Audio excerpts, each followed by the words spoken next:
Exciting day. TCU had a flurry of commits last weekend. It's a big official visit time for everybody. Brian Smith's a very busy man, and we're lucky enough to have him to break down some of these players. We'll do that next on Locked On Horned Frogs. You are Locked On Horned Frogs, your daily podcast on the TCU Horned Frogs, part of the Locked On Podcast Network, your team every day.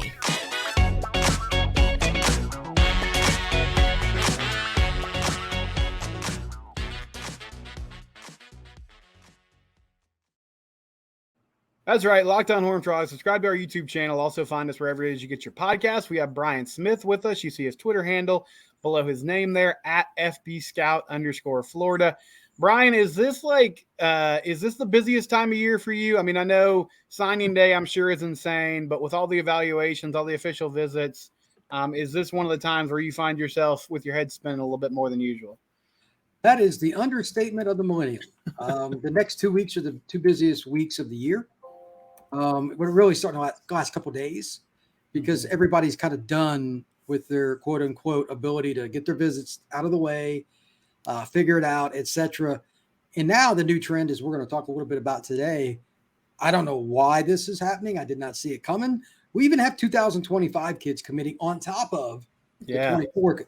And this is kind of I don't know why that is. I need to delve into that a little more myself, honestly, but it is what it is, and it's just fast and furious, brother. It is going fast. And so we talked, I guess, about a month ago about Bryant Westco, the big 5-star wide receiver here in the state of Texas.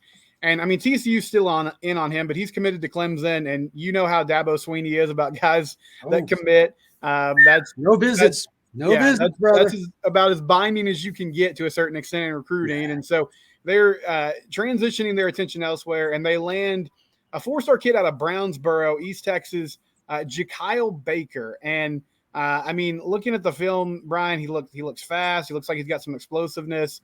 If you got to see some highlights of him, what did you like about his game from a receiving perspective? Well, first off, he's from a program that has players. I just interviewed one of his teammates as a 25 kid. So that's a program that it's got some ball players out in East Texas, but he's very smooth. He's a natural athlete. He's the kind of kid that could be a center fielder in baseball, to use a comparison, or in basketball would be your point guard. He's that kind of guy, man. He just could fit in whatever sport, soccer, it wouldn't matter. But he catches the ball and he's explosive with that first step after he gets the ball and makes plays.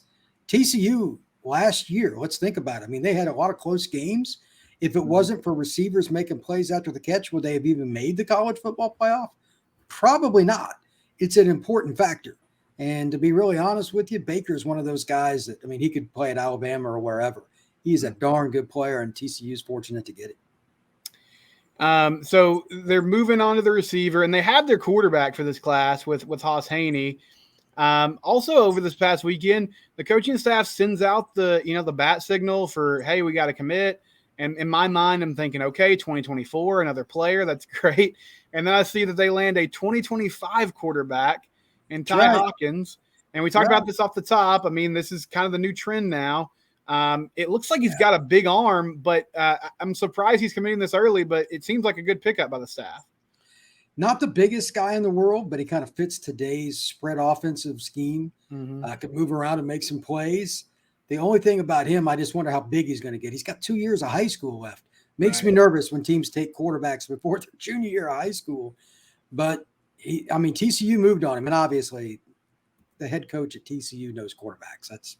Let's cut this short on that. But is it really a trend? Yes, there's about 10, 15 schools that have already picked up quarterback commitments. Power 5 from 25. It's insane. I don't know why that is, but it's wild. And maybe TCU is just set on him. I don't know did he come to camp? I don't know his whole background, but I think them going to the playoff, especially with the 25 class, you'll see an even bigger bump for TCU. Because these kids are going to be more familiar with the program and being an upper echelon. It just makes mathematical sense. Maybe that Ty's one of those guys that are kind of helping him take that next step forward. I don't know if this is a trend yet because it's only been a couple of years in the Sonny Dykes era, but it does seem like they go after the quarterbacks first. And you just talked about, QBs in the 2025 class. I know you've told me before, especially with wide receivers, skill position players, a huge deal. And what they're looking at is, okay, who's going to be playing quarterback with me potentially? 100%. Yeah. Is that a trend you're seeing across the country of just let's get the blue chip guy committed first, and then maybe he can help us recruit other players? I've spoken to several kids about this kind of stuff off the record, but let's start with the basic. No two positions are tied like quarterback and receiver. If you're a quarterback, think about it. You could put the number one receiver in Iowa's offense. It's not going to matter. Mm-hmm. Okay. Let's just be like, they are terrible. Their quarterback play is terrible. It matters. Yeah. Jeremiah Smith lives down here in Florida where I do. And I mean, I know him pretty well. He's committed to Ohio State. That's not by accident. He knew what they'd done with wide receiver development. He knows the quarterback commit. Mm-hmm. And like they're buddies, it's one of the reasons he's going to go to Ohio State. Yeah. It's part of the process. So you're darn right it's going to help Sonny and all these guys recruit receivers, running backs, tight ends, flex tight ends, getting quarterbacks, man, especially if you can do it early. You want that guy to be the Pied Piper to help your school go up the ladder, period. Right. Another fascinating thing to me, and so Kendall Briles has bounced around a lot. He was at Arkansas for a few years, was at FAU, was at Houston. He's first year at TCU. He had a tank of a quarterback, Brian, at Arkansas with KJ Jefferson. And you talked about Ty Hawkins and his size. Haas is also a guy that's under 6 feet tall. Now, what does that mean? We'll see what it means. But are we seeing a different strategy here? I mean, I know KJ was, I think, a guy that he inherited, but is he just looking for more athletic players, you think? It just seems like kind of a big difference from the guys he was coaching up in the SEC at that position. Well, when he got to Arkansas, he was already there. And right. KJ's so good, who gives a crap? I mean, that guy, he's a tailback, 1985 tailback playing quarterback. I mean, he just ran over dudes. Yeah. But at the same time, if you look at his history, he's had some smaller guys, thin guys, Baylor, etc., and they were fine. He wants versatility, though. I mean, Baylor, when he was there with his dad, they had guys that ran RPO all the time. Right. And look, the kids that are coming to TCU now, it's really not all that different. I think you'll see a more diversified attack in terms of get outside and make plays. Just don't, like KJ was trying to run over guys. I don't think Haas is going to be doing that a lot. So it's okay. Just make plays. And they want guys that extend the play. They want to put pressure on the defense on every snap, make them feel uncomfortable. And I really think the kid they got in this year's class, he could play another position athletically. So that's a great extra bonus for the Horned Frogs. Another 2025 player, Adrian Wilson, wide receiver. Again, kind of looks like a smooth, athletic guy. They're in on early on him too. He got some attention from Oklahoma, but another wideout that they're trying to add to this receiver room. Brian, I was surprised again when I went through and I'm kind of watching some of these kids. I'm like, TCU has changed because like 5 years ago, there's no way in the world that kid would have committed early to TCU. This is part of the playoff thing, in my opinion. I mean, you can recruit a kid hard, but and I'm sure that like some other school, like Houston, I'm sure recruited him hard. Which one of those went to the playoff last year? Yeah, TCU. Yeah, it makes a huge difference, man. So kids want to win. And I know there are kids that have told me literally like they hated Alabama growing up, but they would take the Alabama offer. Why? Because it's Alabama. Sometimes it's as simple as what you might think it is. That team is really freaking good. So I think it's amazing overall just how much goes into this. But at the end of the day, sometimes it's simple too. Watching film and seeing him, he's another Texas kid that can float, very naturally athletic, and Wimber needs to fill out his frame and all that. But he's got 2 years of high school. We're good. So they can't go wrong getting kids like that. That's going to be just fine.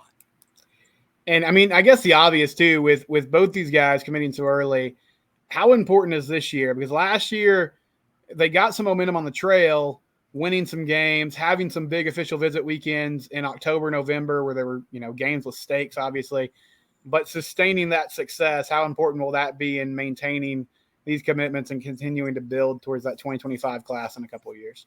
Well, you can't fall on your face and go 5-7. I'll tell you that. I mean, kids are fickle. If you want to see decommitments, go 5-7. It's just true. Again, this is not forest for the trees here. You proved it 1 year. But if you want to be a solidified program that can go get kids that UT and A&M want, you have to win on the field. It's got to be both. I mean, like 8 wins or more this year is needed. And I have no idea what TCU, I mean, they had a lot of good players. They lost, headed to the NFL draft, et cetera. I get it. They've got to win at least 8 games, in my opinion, this year to kind of hold that. And if they do that, Sonny's offense is not going to be hard to sell. So defensive players in particular, I think that'll be a very important factor. All right, we'll talk about some guys in a minute that are currently uncommitted, but TCU's going pretty hard after. We'll do that next on Locked On Horned Frogs. I'll quickly mention FanDuel, and we'll get back to Brian. FanDuel.com/lockedon. You can bet on MLB games right now. A lot of games going on at the moment. Rangers almost at the halfway point. They're the official betting partner of Major League Baseball. You can make as small as a $5 bet and get up to $200 in bonus bets at FanDuel.com/lockedon. They also have a safe, secure, and easy-to-use app, FanDuel, proud sponsor of the Locked On Network. So talking about a guy that's from Fort Worth originally, but is now at IMG Academy, Jordan Johnson-Rubel. He is down to a top 4. He's making his announcement on Saturday. And it's some heavy hitters here, Brian. I mean, it's Michigan, Ohio State, Texas, and then TCU is in the mix in that top 4. Do you have a sense of where he's going? These are some big-name schools here, and he's been on his official visits. Do you think TCU has a chance, obviously in the top 4, to land Jordan and his commitment this weekend? I wouldn't bet on him. I mean, I'm going to take the Blue Bloods every time. I don't know which one it'll be. The easy pick is Texas. I haven't seen him for over a month, and these kids change their minds so much. I just said hey to him. He was at IMG when I was there, but I don't know. The one that trended well with him, at least for one thing I heard, was Michigan at one point.Maybe it surprised him. That's a totally different part of the world. Sometimes kids are just shocked and they love the newness. But I have a feeling if I had to pick, if gun to my head, I would go Texas. How much I know it's kid-to-kid basis type of thing, but how much more prepared are those guys that come from IMG as opposed to your typical high school athlete? I mean, I know they've been doing this for years now. They churn out great players. How much more ready are they for the college game than maybe somebody just at your normal public high school? Well, Texas kids are a little different because they're prepared, because the money in Texas high school football, especially 5-6A, is insane. I've been to some of those practices, some of those games. It's like being at a college. They got more money just in their strength and conditioning program and some programs doing their stadium. Like, it's insane. But IMG has professional athletes that come back and coach. Cincinnati Bengals, a longtime quarterback, is a quarterback coach. He's not the head coach. He's a freaking quarterback coach. You know what I mean? Like, Jeff Blake didn't have to do this. Great guy. Yeah. But, I mean, that's, having his wisdom around, even if you're a defensive tackle, is good.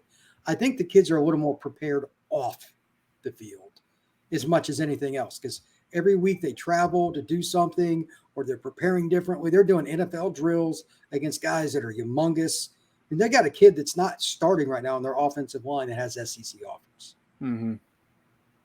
I mean, it's insane. So I think the off the field with the coaching staff and the training is the biggest deal, though, because they are there to learn sport as much as anything else. It's a whole nother animal. And Texas is in the mix on that one. How much, and I know Texas and OU, they already recruit really well. How much effect do you think they'll get? And we're seeing it to a certain extent, but that SEC bump that they're getting moving on next season and its effect on the current Big 12 teams. Because in my mind, Brian, I'm like, well, that gives TCU a huge edge in the Big 12. But I know from a recruiting standpoint, Texas A&M really took a step up from the types of players they were getting, along with NIL, with just being in the SEC. Texas's class is starting to pick up. They went big dog. They just went all in on guys all across the country. It's going to take a little longer for the results. Oklahoma, it's still harder for them than Texas, and they don't want to hear this. It's easier to recruit to Austin than it is to Norman. There's just no comparison. That's the biggest thing. But I don't think it's as big as some might think, because those are big box schools. Yeah. A&M, and I know their fans really don't want to hear this, wasn't thought of nationally like Texas or Oklahoma. They weren't. They just weren't. And especially where I live in Florida, they were not.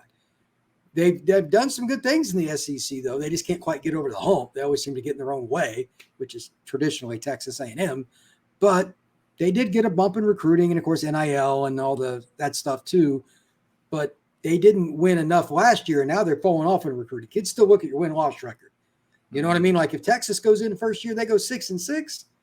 I guarantee you the next recruiting class is going to suffer for it. A&M's feeling that right now. They're doing okay, but not like compared to what they were, it's not even the same stratosphere. So I think that they need to win. Texas and Oklahoma, they can come in and get their butts kicked, and this perception of being the blue blood and all that will go right in the toilet. You got to win, brother. So a player on the interior defensive line that TCU, they got in early on him. He wasn't rated when they offered him. Now he's a 3-star, at least according to the 247. But Sterling Brooks in Fort Worth, 6'4", 315, Brian. So you can't teach size. At least from that listing, does that seem like your prototypical nose guard in a 3-3-5 scheme? Well, that's a great question. Here's the deal. That defense can be whatever you want it. Some guys just want to run a one gap and go. I follow Notre Dame, and Marcus Freeman likes a one gap 3-3-5. That doesn't mean you have to run that on every play, though. This kid's big enough to two gap. Like he could play at Georgia. They run a traditional 3-4. So I'm curious to see if TCU wants to do a little of both, or they've got something else in mind. But again, to your point, 6'4", 315, you have options. I mean, if you can't put a nose guard in your defense in a three-man line either way, a one gap or a two gap that you can depend on, either way, you're going to get your butt kicked. Right up the middle, brother. Teams will run inside zone on you all day if they can do it. They're not going to make it complex. So when I saw he was only a 3-star, I was surprised because I know this staff can really evaluate. Last year's team is a good example of that. They took kids, they moved some guys around, did some different things, and they were already a pretty good team. But they understand position flexibility and how to utilize guys. When they offered him early, I wonder if that impacted his ranking because TCU staff's really good at evaluating. So I bet he's better than 3-star, to be honest with you. We'll take one more quick break, and then we'll ask Brian about one more player. We'll do that next on Locked On Horned Frogs.